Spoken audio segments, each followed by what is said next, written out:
اللہ الرحمن الرحیم۔ میں نے شروع میں عرض کیا تھا کہ پورے دین کا خلاصہ 5 حدیثیں ہیں۔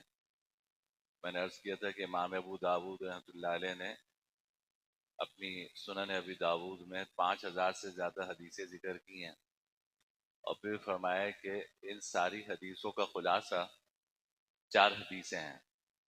اور امام ابو حنیفہ رحمۃ اللہ علیہ سے ایک اور حدیث منقول ہے۔ تو پہلی حدیث پہ ہم گفتگو کر چکے ہیں کہ المسلم من سلم المسلمون من لسانہ و یدہ، کہ کامل مسلمان وہ ہے یا مسلمان کہلانے کے لائق وہ ہے کہ جس کے ہاتھ اور جس کی زبان سے دوسرے مسلمان محفوظ رہیں۔ دوسری حدیث جو امام ابو داود رحمۃ اللہ علیہ نے بیان فرمائی وہ ہے انما الاعمال بالنیات، کہ اعمال کا دار و مدار نیتوں پر ہے۔ اعمال کا دار و مدار نیتوں پر ہے۔ انما لامرئ ما نوی، انسان جیسی نیت کرے گا اس کو ویسا ہی اجر ملے گا۔ اور پھر آگے روایت میں آتا ہے کہ فمن كانت ہجرته الى اللہ ورسولہ فہجرته الى ما ہاجر الیہ، جو آدمی ہجرت کرتا ہے، اس زمانے میں ہجرت فرض تھی مکہ مکرمہ سے مدینہ منورہ کی طرف، تو جناب نبی کریم صلی اللہ علیہ وسلم نے فرمایا کہ جس نیت کے ساتھ ہجرت کرے گا اس کے لیے وہی ہوگا۔ چنانچہ فرمائے کہ فمن کانت ہجرتہ الی اللہ ورسولہ فہجرتہ الی ما ہاجر الیہ، جو اللہ اس کے رسول کے لیے ہجرت کرے تو اس کو اس کا ثواب ملے گا۔ ومن کانت ہجرتہ الی دنیا او الی دنیا یصیبها او الی امرأۃ یتزوجها فہجرتہ الی ما ہاجر الیہ، اور اگر کوئی ہجرت اس نیت سے کرتا ہے کہ دنیا کی کوئی چیز حاصل کرنی ہے یا کسی عورت سے نکاح کرنا ہے تو اس کو وہ مقصد حاصل ہو جائے گا۔ یعنی مقصد یہ کہ ہجرت کتنا بڑا عمل ہے، کتنا کہ بسا اوقات تو ہجرت کرنا فرض بھی ہو جاتا ہے، تو اتنا بڑا عمل ہے، اگر یہ اللہ کے لیے ہو تو اس کا ثواب انسان کو ملتا ہے۔ تجارت کے لیے ہو تو پھر تجارت تو آپ کی ہو جائے گی، لیکن ہجرت جیسے عمل کا ثواب آپ کو نہیں ملے گا۔ کسی سے نکاح کرنے کے لیے ہجرت ہو، اس زمانے میں ایک صاحب مکہ سے مدینہ آئے تھے ہجرت کر کے، ایک خاتون سے ان کو نکاح کرنا تھا۔ ان خاتون نے یہ شرط رکھی کہ اس شرط پہ تم سے نکاح، وہ مدینہ میں رہتی تھی، اس شرط پہ نکاح کروں گی کہ تم مکہ سے مدینہ آ جاؤ۔ تو وہ نکاح کرنے کے لیے مکہ سے مدینہ آئے، تو حضور نے فرمایا کہ دیکھو تمہیں نکاح تو ہو گیا تمہارا، اگر اللہ کے لیے ہجرت کرتے تو تمہیں نہ جانے کتنا ثواب ملتا، اور نکاح تو ویسے ہی ہو جاتا۔ تو یہ بڑی اہم حدیث ہے جس میں ہم سب کے لیے بڑا سبق ہے کہ ہم کوئی بھی عمل کریں وہ اللہ رب العزت کی رضا کے لیے کریں، اللہ تعالیٰ کو خوش کرنے کے لیے کریں۔ مخلوق خدا کو خوش کرنے کے لیے عمل کرنا یہ اپنے عمل کو ضائع کرتا ہے۔ جب آپ اللہ کے لیے کریں گے نا تو مخلوق خود ہی خوش ہو جائے گی، لیکن یہ بڑا گھاٹے کا سودا ہے کہ آپ اللہ تعالیٰ کو خوش کرنے کی نیت کر سکتے ہیں تو آپ اللہ کو خوش کرنے کے بجائے مخلوق کو خوش کرنے کے چکر میں لگ گئے، تو سارا عمل آپ کا ضائع ہو جاتا ہے، سارا عمل آپ کا بیکار ہو جاتا ہے۔ اور اس میں کئی پہلو ہیں، اس روایت کے اوپر گفتگو کرنے کے حوالے سے میں تھوڑا تھوڑا کر کے انشاءاللہ عرض کروں گا۔ دیکھیے اللہ تعالیٰ کو نا بڑی غیرت آتی ہے اس پر کہ اس شخص کو میں نے پیدا کیا، جو کام کر رہا ہے اس کو یہ کام کرنے کی صلاحیتیں میں نے عطا کی، اور یہ خوش کسی اور کو کرنا چاہتا ہے۔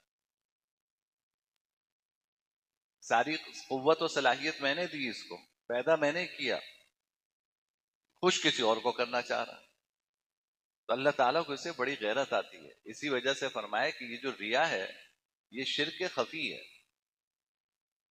یعنی ایک تو شرک، ایک شرک جلی ہے، یعنی واضح شرک ہے۔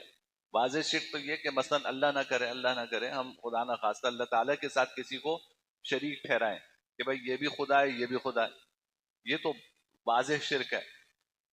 اور کسی دوسرے کو دکھانے کے لیے کوئی عمل کرنا یہ بھی شرک کا ایک چھپا ہوا، یہ چھپا ہوا شرک ہے۔ چھپا ہوا شرک اس لیے ہے کہ آپ دوسرے شخص کو اس قابل سمجھ رہے ہیں تو اس کے لیے عمل کیا جائے.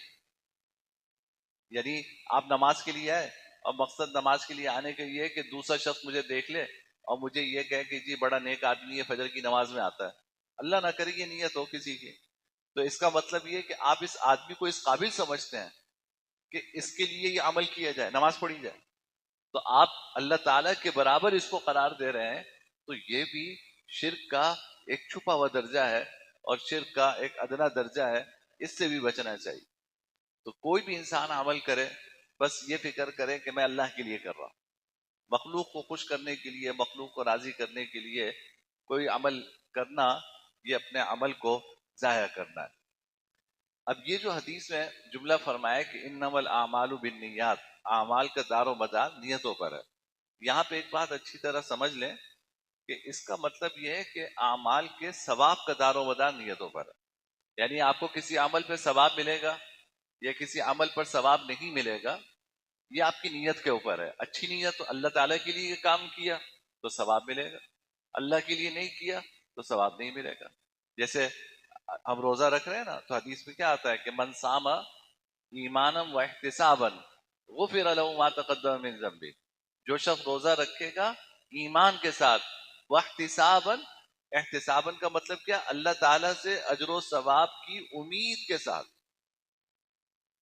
روزہ کیوں رکھ رہا ہے کہ میرے اللہ مجھے ثواب عطا فرمائیں گے، تو فرمائے کہ اس کے سارے گناہ معاف. من قام ایمانا و احتسابا غفر له ما تقدم من ذنبه، جو رات کو قیام کرے ایمان کے ساتھ اور اللہ تعالیٰ کو خوش کرنے کے لیے، اللہ تعالیٰ سے اجر و ثواب کی امید کے لیے رات کو قیام کرتا ہے، تو فرمایا کہ اس کے سارے گناہ معاف. اب دیکھیں دونوں حدیثوں میں یہ قید لگی ہوئی ہے کہ یہ کام آپ کس لیے کر رہے ہو، احتساباً. یہ کام آپ کس لیے کر رہے ہو، احتساباً، یعنی اللہ تعالیٰ سے اجر و ثواب کی امید رکھتے ہوئے یہ کام کریں تو پھر مغفرت کا وعدہ ہے. اگر اللہ تعالیٰ سے اجر و ثواب کی امید نہیں ہے بلکہ مخلوق کو دکھانا ہے تو پھر مغفرت کا وعدہ نہیں ہے. تو یہ جو فرمایا ہے کہ اعمال کا دار و مدار نیتوں پر ہے، اس کا مطلب یہ ہے کہ بھائی اعمال پہ ثواب ملے گا یا نہیں ملے گا، اس کا تعلق آپ کی نیت سے ہے. آپ کی نیت اللہ کے لیے ہوگی، اللہ کے لیے عمل کریں گے تو ثواب ملے گا، اگر اللہ کے لیے عمل نہیں کریں گے تو ثواب نہیں ملے گا. دنیاوی لحاظ سے آپ مفتی سے فتویٰ پوچھیں گے تو وہ تو کہے گا کہ بھائی مثلا آپ میرے پاس آئے، آپ نے مجھ سے پوچھا کہ جی میں نے فجر کی نماز پڑھی ہے تو میری نماز ہو گئی یا نہیں ہو گئی، تو میں آپ سے اور اچھا، اور آپ آ کے مجھ سے کہتے ہیں کہ جی میں نے نماز اس لیے پڑھی تھی کہ ابا دیکھ لیں کہ میں نماز پڑھنے جا رہا ہوں، ابا کے لیے نماز پڑھی. تو میں آپ سے پوچھوں گا کہ بھائی تم نے وضو کیا تھا؟ ہاں جی کیا تھا. 2 رکعت پڑھی، تکبیر تحریمہ بھی کہی، رکوع بھی کیا، سجدہ بھی کیا، ہاں جی کیا، تو میں تو فتویٰ یہ دوں گا کہ آپ کی نماز ہو گئی. وجہ ہے کہ مفتی نیتوں پہ نہیں فیصلہ کرتا، یہ اچھی طرح سمجھ لیں. ہاں، یعنی ہم جو فتویٰ دیتے ہیں، ہماری فتوی کی بھی باؤنڈری ہے، ہماری حدود ہیں، ہم اس سے باہر نہیں نکل سکتے. مفتی فتویٰ دیتا ہے ظاہری چیزوں کے اوپر کہ بھائی وضو کیا، رکوع کیا، سجدہ کیا، وہ کہے گا آپ کی نماز ہو گئی. اچھا، اب نیت یہ تھی کہ ابا دیکھ لیں، تو نماز دنیاوی لحاظ سے تو ہو گئی آپ کی، ابا کے لیے پڑھی تو اس پہ ثواب نہیں ملے گا. تو گویا کہ نیت کا تعلق نماز کے ہونے نہ ہونے سے نہیں ہے، نیت کا تعلق نماز پر ثواب ملنے نہ ملنے سے. یہ اچھی طرح ذہن میں رکھیے گا کہ نیت کا تعلق کسی عمل کے ہونے نہ ہونے سے نہیں ہوتا، دنیاوی لحاظ سے تو وہ ہو جاتا ہے. جب آپ ایک عمل کریں گے تو اس کا اثر تو ظاہر ہوگا. دنیاوی لحاظ سے تو مفتی فتویٰ دے گا کہ بھائی ہو گیا آپ کی نماز ہو گئی، لیکن آپ نے اللہ کے لیے کیا تو اس پہ اجر ملے گا، اور اگر کسی مخلوق کو دکھانے کے لیے کیا تو اس پہ اجر نہیں ملے گا. اللہ تعالی ہم سب کو اپنی رضا کے لیے کام کرنے کی توفیق عطا فرمائے. بقیہ تفصیل انشاءاللہ اگلے دنوں میں عرض کروں گا. الحمدللہ رب العالمین والعاقبۃ للمتقین والصلاة والسلام علی اشرف الانبیاء والمرسلین. اللهم لك الحمد لا نحصي ثناء عليك انت كما اثنيت على نفسك. لا اله الا الله الحليم الكريم سبحان الله في السماوات السبع والعرش العظيم. اللهم إنك عفو كريم تحب العفو فاعف عنا يا كريم. ربنا هب لنا من أزواجنا وذرياتنا قرة أعين واجعلنا للمتقين إماما. واجعلنا صلى الله تعالى على خير خلق محمد وعلى آله وصحبه أجمعين. آمين.